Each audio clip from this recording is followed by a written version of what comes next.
Hello, I'm Grant the Movie and TV. Hello, everyone. I'm Grant the Movie and TV guy. Ooh, I flubbed that intro. Is the movie I'm going to say Chaos Walking?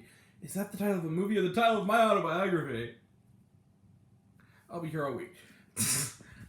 Chaos Walking. No, Chaos Walking is in fact a movie. And I'm Grant the Movie and TV guy, and we're going to talk about it. It's going to be the first of 3 reviews tonight. One of them will be coming on right after this guy. The other one will be coming up a little later because I still have yet to watch it. So, barring a complete breakdown of the power, I will be watching a third film. So, I was at the movies today, movie theater, saw 2 movies in IMAX. So let's talk about both of them. First off is Chaos Walking. This movie is directed by Doug Liman. At least in its initial form, it had reshoots done, I think, by Fede Alvarez, who did Don't Breathe.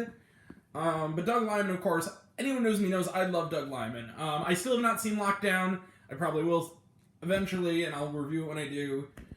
His movie from earlier this year on HBO Max. But I've, Edge of Tomorrow, Mr. and Mrs. Smith, Born Identity, Go! One of my favorite Christmas movies. He did Go, which is like one of my favorite Christmas movies of all time. Swingers. Yeah, that guy. So he directed this flick, Chaos Walking, which is based on a novel by, is it Patrick Ness? Yeah, called The Knife of Never Letting Go. It's the first in a series called Chaos Walking. He also wrote this film. He also is the author and screenwriter of A Monster Calls, which is a movie anyone who's maybe think is uber underrated. I adore that film. It's one of my favorite movies of recent, kids movies-esque of recent years. Very dark kids movie, very good.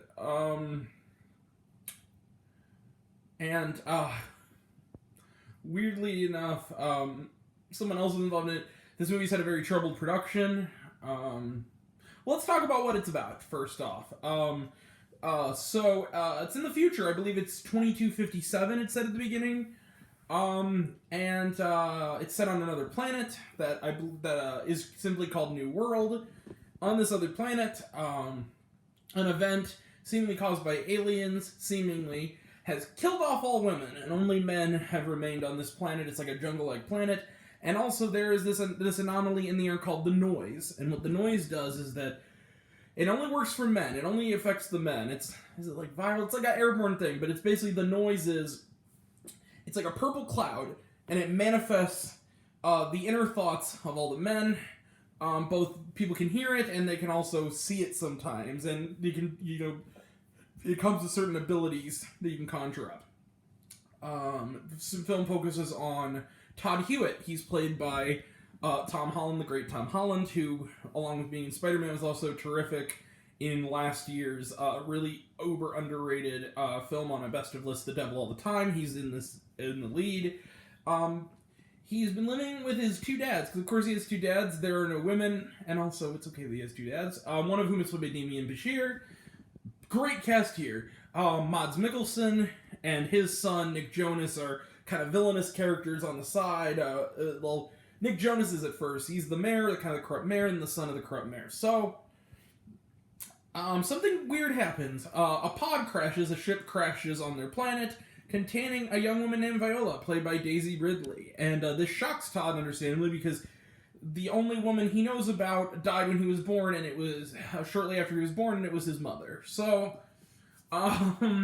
together they're off on an adventure. Turns out some of the men in this colony, particularly the mayor, are evil and want to now capture and probably kill Daisy Ridley. So off to the jungle they go with along with Todd's trusty dog companion Michi. So so let's get into it. Chaos Walking has a very troubled production.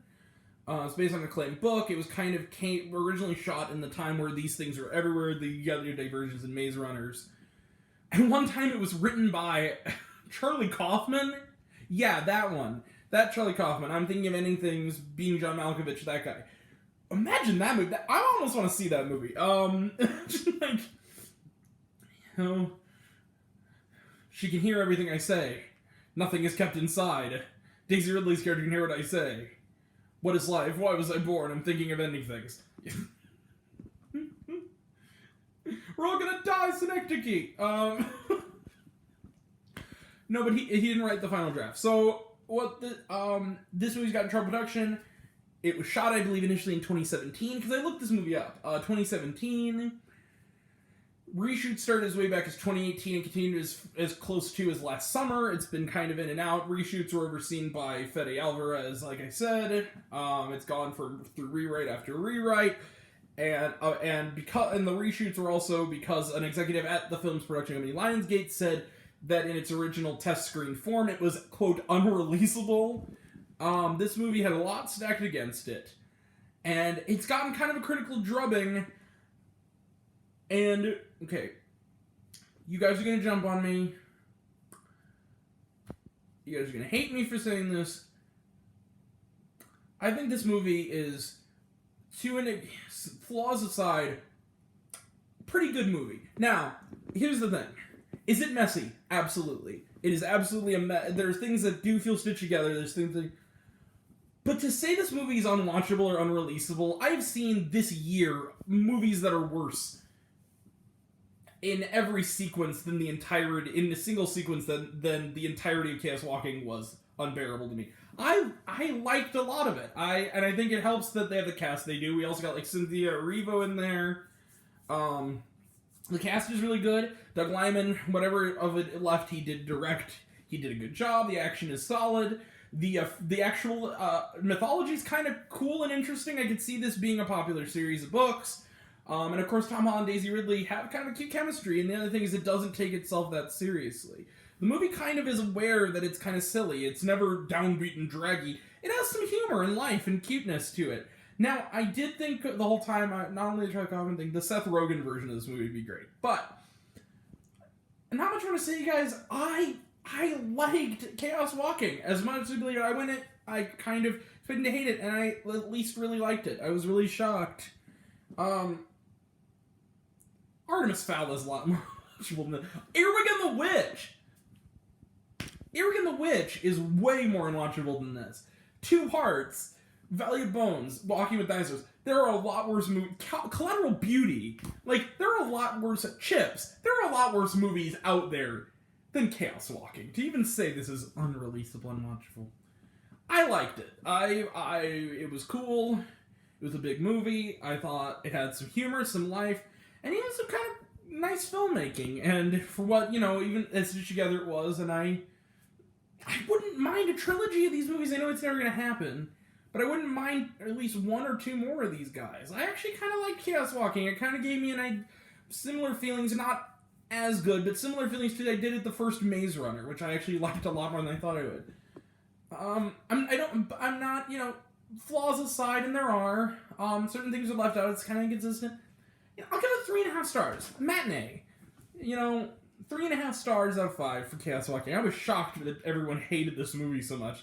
And also, I thought it was cool. I don't know.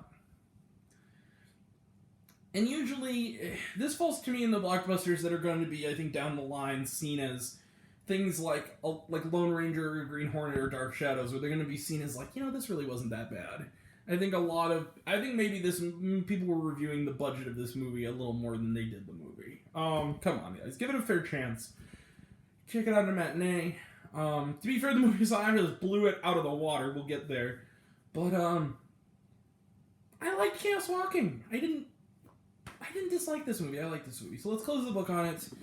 We've got some stuff to do and not a lot of time to do it. Trailer trash. Let's talk about it. So, trailer trash. Let's see. I got my little handy-dandy notes here, not notebook. Let's see. A lot of these are the same ones, so we'll just blow through a lot of these.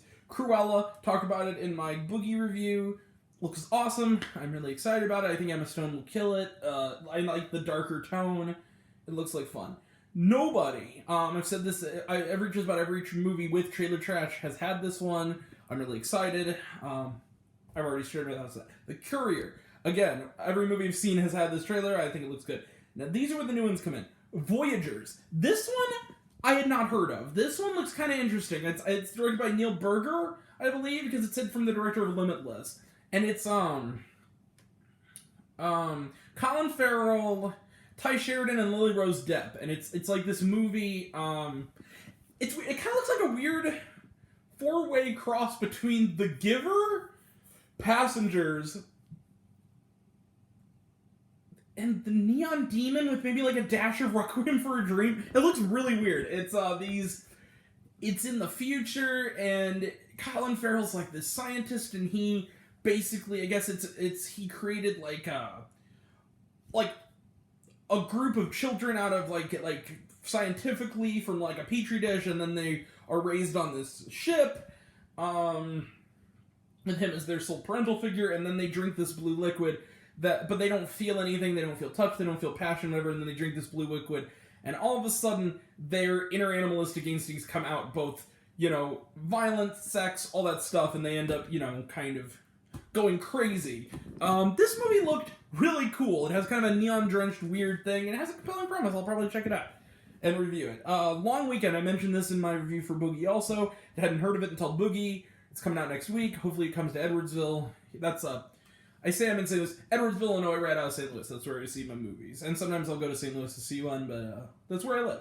Oh, Troy, but that's where I live. So, Long Weekend said it's like a romance, but it looks like it has kind of another worldly element. I'm not sure. It looks awfully good. Last one was one that I saw this trailer way back last year with in front of Fantasy Island.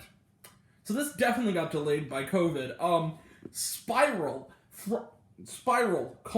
from the Book of Saw. This is basically Saw 9. Produced by and starring Chris Rock and Sam Jackson, along with that dude from The Social Network who's like, I forget his name, but he's the one who's always hanging around the Winklevi. The one who directed Teen Spirit. What's that guy's name? Dated Elle Fanning for a while. What's that? Whatever. You'll know when you see. You know what I'm saying. The dude in the Killers video with Bella Heathcote, the Shot at the Night video. Okay. Yeah, Spiral from the Book of Saw looks interesting. It looks like it's taking itself a little less seriously than the other Saw movies, which is a lot of fun. I like that Chris Rock with Fargo and this is kind of doing a more serious thing.